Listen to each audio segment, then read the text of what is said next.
What's up, Ozarks? It's Chris Pinson here on the Ozarks First Digital Desk. Still a bit under the weather, so I apologize for the lack of great sound from yours truly. However, we got to talk about what went down yesterday here at Plaster Stadium. Homecoming, a big 38-24 W, courtesy of the Bears over UTEP for their fifth straight win in a row. And that now gets them to 7-3. 7-3 in their first year of Conference USA at the first year of the FBS level. Not a lot of people predicted that. I know I said this last week when they won their sixth game and fourth in a row. But as of yesterday, getting win number 7 overall, fifth in a row, and second season in a row that you've now won 5 games in a row. Well, sorry for all the confusing math, but hey, winning is at the center of what's going on. 7-3, 5 in a row. Second year in a row you've put together 5 wins in a row. Second year in a row you've gotten to the 7-win mark. This program, this football team, this Ryan Beard-led football team is making a lot of noise, and they're doing a great job at just focusing on what they have to do, which is take care of business. Home or away, doesn't matter if it's pretty, doesn't matter if it's ugly. Find the way to win the game, and that's what they have done all season long. Look, if you watched the game yesterday, you saw a great first half that provided 17 points. First touchdown, Shamari Lawrence, 10-yard scamper, and then Jaron Askren, the redshirt freshman tight end, hauled in both of the next 2 touchdowns. One on a fourth down play that went to the back of the end zone, despite Coach Beard sprinting down the sideline, screaming at the referee for a timeout, right? That made it 17-0. And then the last touchdown, right before the halftime hit, was another Jaron Askren touchdown. That was in the front right corner, and that made it a 24-7 contest. But then the second half came, and UTEP came out like gangbusters, and they absolutely reminded the Bears that you got to play 60 minutes. You got to play 4 quarters of football to win the game. So credit UTEP for coming out in that third quarter, putting up 17 unanswered to tie that game with 2 minutes to go in the third. But then tip your cap to the boys in maroon and white. Jacob Clark in the offense, matriculating the ball down the field, back-to-back 70-plus yard drives with 10 or more plays, getting in the end zone for the final 2 scores of the game to make it look like it was an easy victory, 38-24. But that wasn't the case. That was not the whole story. That was a game that took all 4 quarters to play, and the Bears had to be reminded you cannot take your foot off the gas. But overall, let's hear what head coach Ryan Beard had to say after yesterday's win in the post-game presser. The guys battled, man. I'm so proud of the locker room, so proud of our team, our staff. In the first half, we seemed to be in control for the most part. Came out in the second half, had a little bit of a lull. We had some special teams miscues there, stalled a little bit on offense, gave up some things we shouldn't have on defense. But the ability to be able to take a deep breath, gain your composure, and battle back in that second half of the third, fourth quarter says everything you know about this football team, how much belief they have in each other, and the culture of Missouri State football. I mean, the guy said it like it is, right? There were some things that happened that went well. There were some things that didn't really go our way. But then in the end, it was all about being able to find that way to reset, to refocus, to compose yourself, to go down the field and win the game just like they had to do. That's what this game is all about. That's why it takes 4 quarters to play this game. I mean, it really does take 4 quarters to win a football game. You've seen it how many times? Where a team is up big. Name and point. How about yesterday? How about another big game that turned out to be a crazy comeback win? South Carolina yesterday was up, 30-3 on Texas A&M on the road.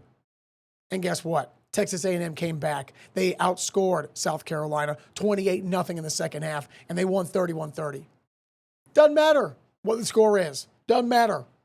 You've got to play this game 100% as fast and physical as you can every time you get a chance to step on the field. Every second the clock is playing all 60 minutes. So credit to that coaching staff and the offense and the defense and the special teams for all regrouping and getting their stuff back together. Okay, as far as what this team does, right, getting back together, refocusing, getting themselves in position to win the game despite the odds, let's hear from Coach Beard about what this team means to him when it comes to a team that truly values that term, that word in every facet. I say it all the time. It's the power of a made-up mind. These guys, they come to work every single day. They're a joy to be around. They love each other. They love the grind. I was talking to my wife the other day about how much fun the season has been, just watching them mature and watching them grow into the group we knew they could be, and really watching them come together. There were a few portal guys that we got to mesh well with the foundational pieces we had, and it's a unified front, man. When we talk faith family football, this group represents it the best I've ever seen. This team is truly trending on the right direction at the right time. That's how you win 5 games in a row.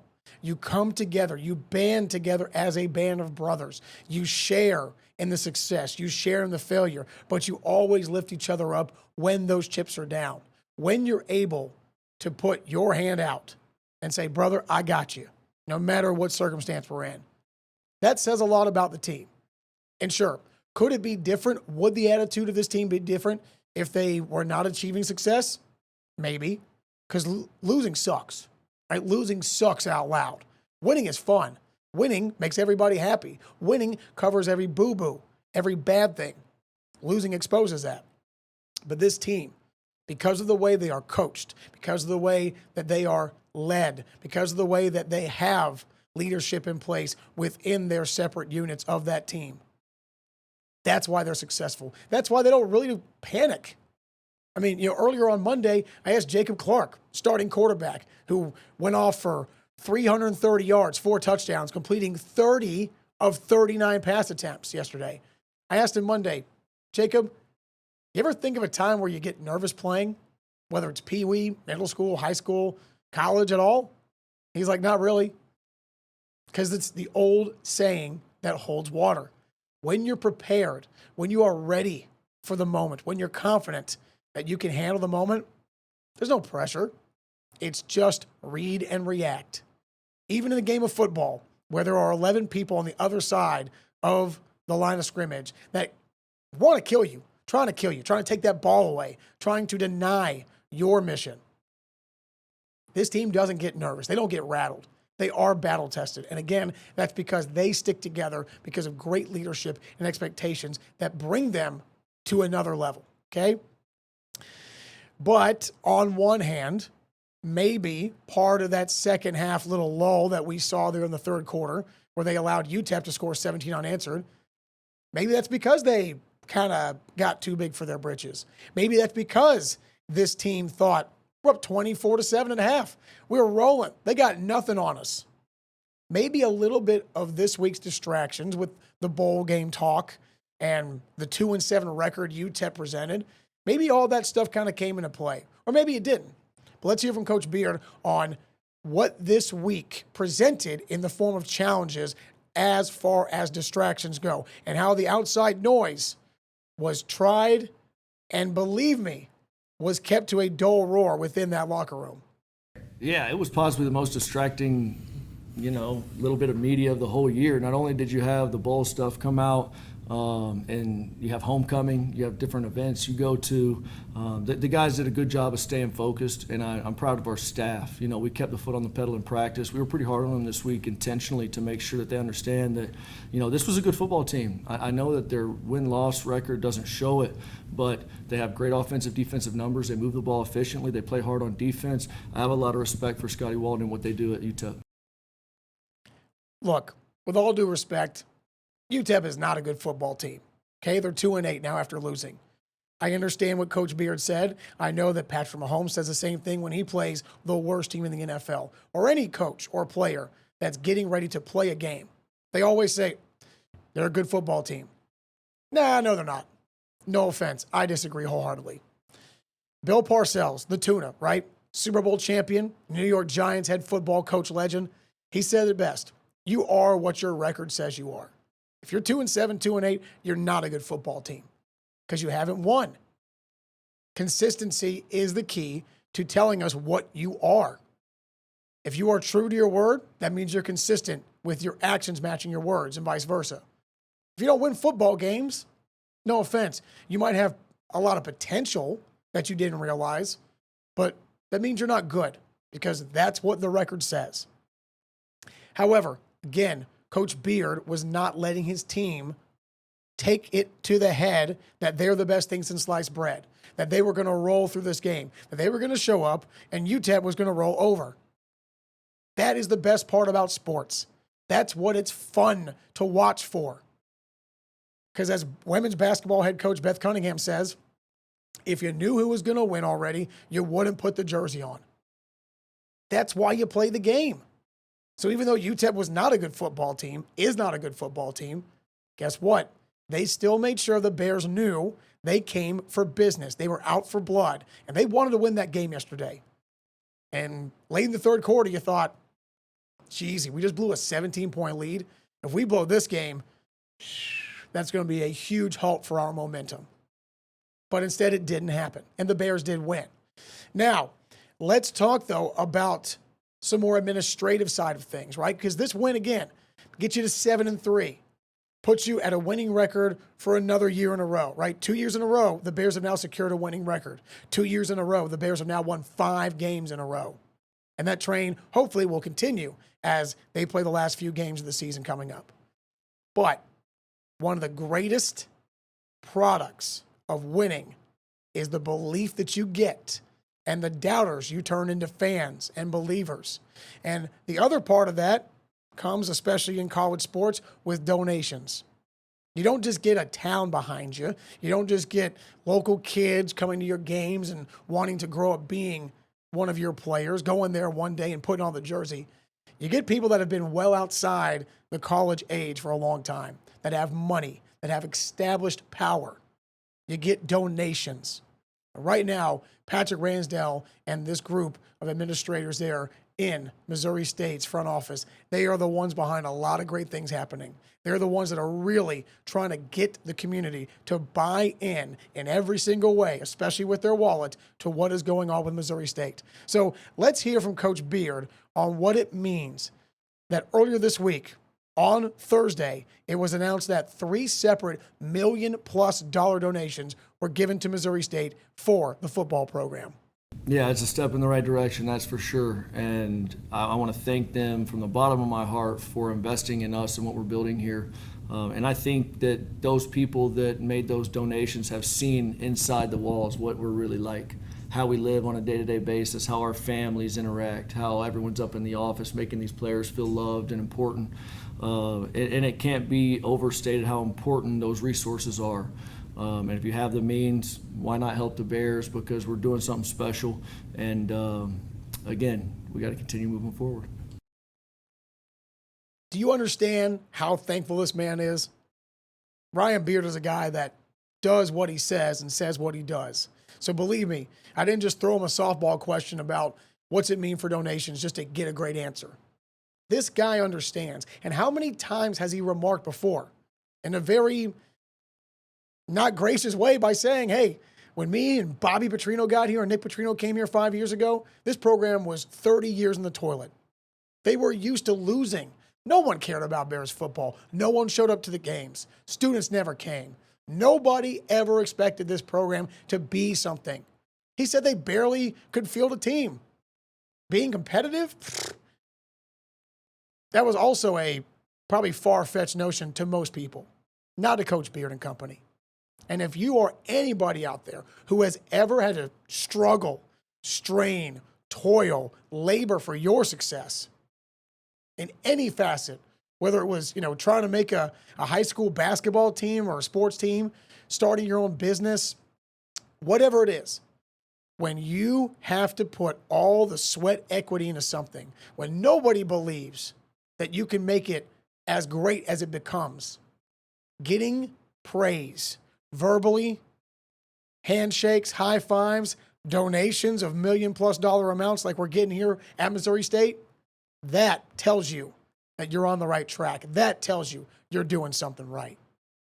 So I can't tell you what this kind of charity, what these donations, this generosity, this giving back, this building up to Missouri State truly means, because it means the world to Coach Beard and company.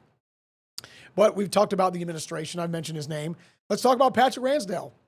He's the guy that's really spearheading a lot of this. I mean, again, the guy came from UCF, and their administration when UCF became national champions in 2019.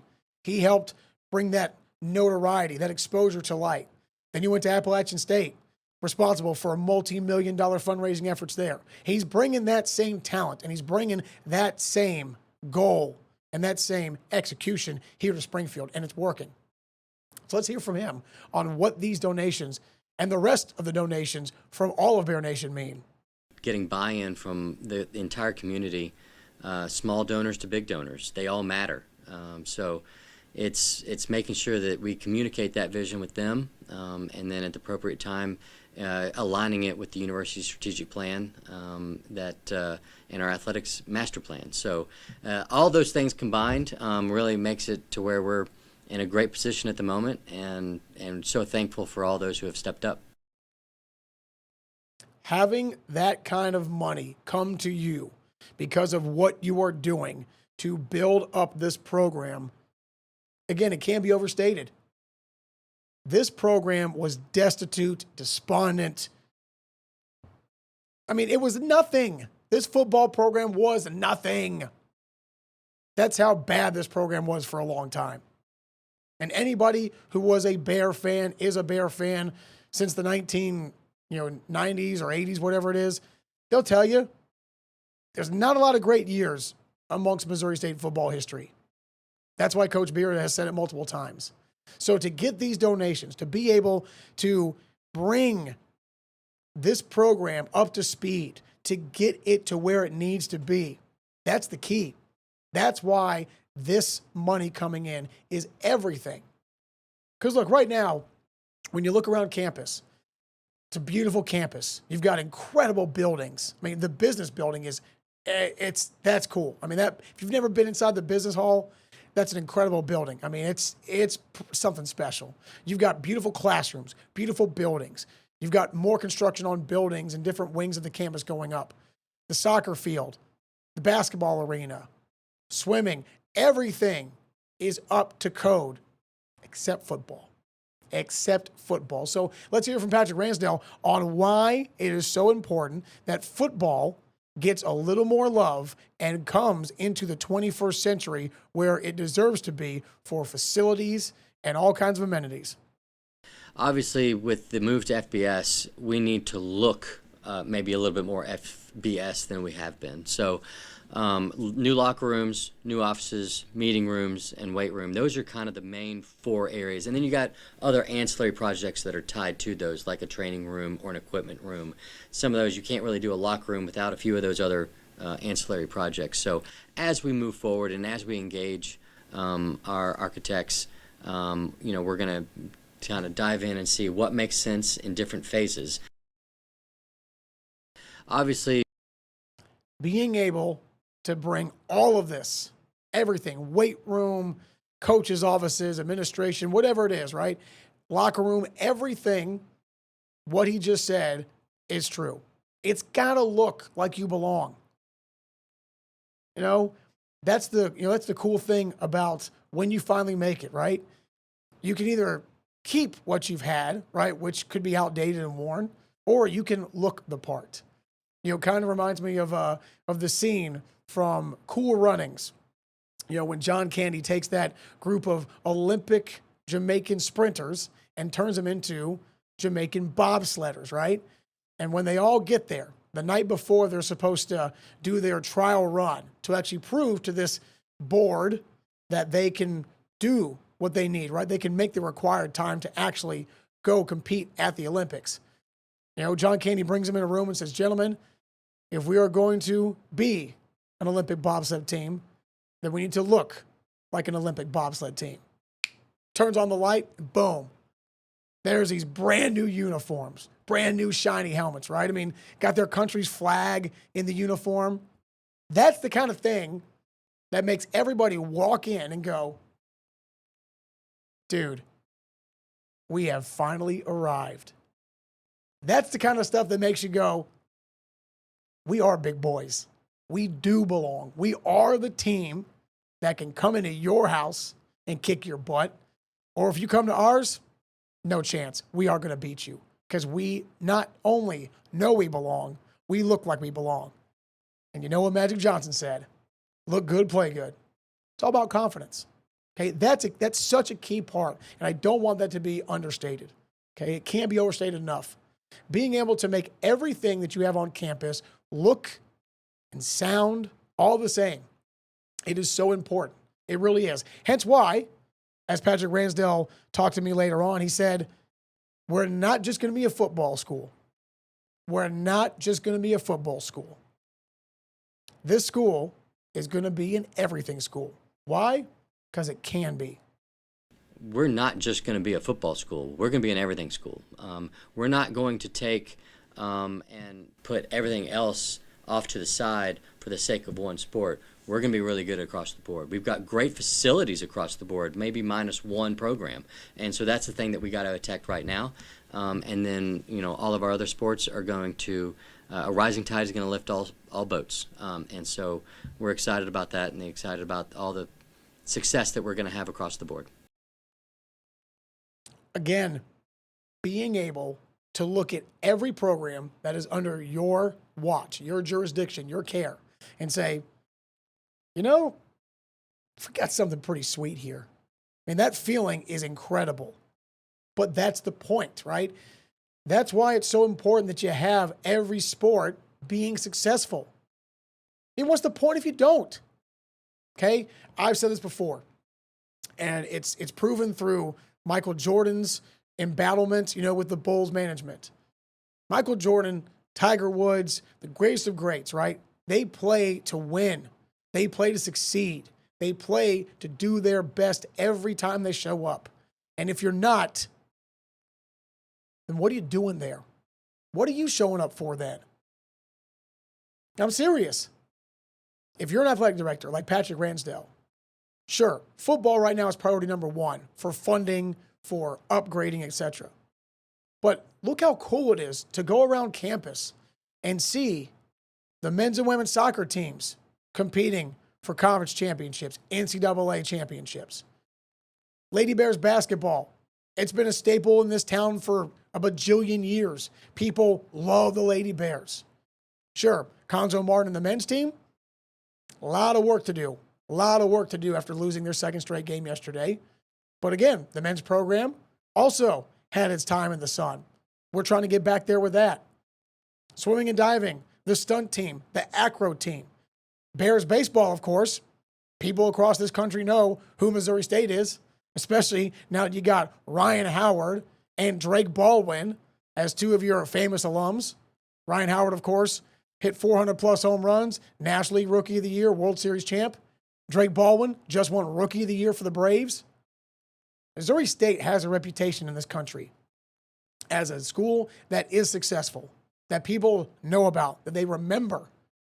And the key is, it's not just about resting on your laurels, not just about resting on what you've accomplished.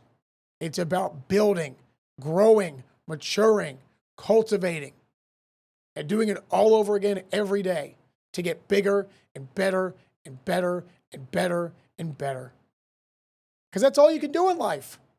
That's why you hear this old cliche hackneyed phrase from every freaking football coach in high school. Got to get 1% better. Got to get 1% better. I've heard John Perry say that 8 million times talking to him with Nixa. Every coach around here says that. And it's the most worn out line since Derek Jeter gave an interview being a Yankee, okay? But it's the truth. You can only compete with yourself every day. You get to compete against your competition when the time comes to play them. And you hope that when it does, all the time you spent building every single day, preparing every single day, growing every single day, learning every single day, all you can do is hope that it pays off in the moment you have to have it. That's why you do it. That's why you go through all the training. Bill Parcells, that's why you lift all them weights.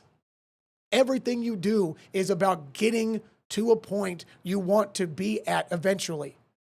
And then never losing that grip. It's hard because everybody else around you that's in competition with you is doing the same thing, right? But that's the beauty. Control what you can control. That means every day you got to get up and go be great.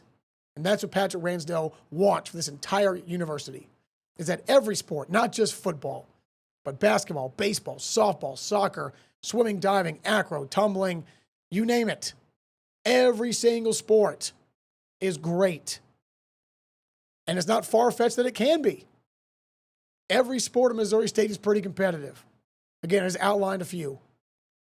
The key is you at the top. Who are you hiring? Who are they getting? And what are they doing to develop that? And you at the top are the one that waters all the plants below it. That's why we say it starts from the top down. Because the attitude you have, the leadership you show, the expectation you set, and the way you execute those big, big off the field, off the court goals, that's what drives everything else. And Patrick Ransdell's a guy that's doing a heck of a job. Trust me, when he walked into this position, he had no idea the kind of 5-foot, 11-inch hole that he was going to try to dig this university out of. But he's been doing a heck of a job digging. And he's had a lot of help with a lot of people with shovels digging right there with him to get out of the hole and get to a great place. And right now with football leading the way in that charge,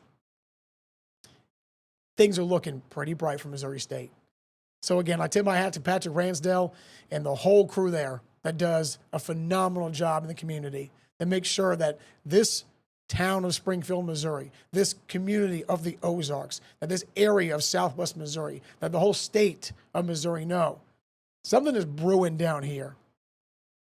And it doesn't smell of foul. It smells like a Sunday soup your mom just made on a cold winter day. It is brewing with excitement. It is brewing with anticipation. It's brewing with potential. That the way things are going, the way we're trending, to the moon, baby. That's what all this is coming to. That's what all this is building to. So believe me, we got a lot more to talk about on this, and we'll do that later on in the week. In the meantime, stick around and keep tuning into Ozarks First for more news on television and, of course, more here on our Ozarks First digital desk all across the board. You won't want to miss it. See you later.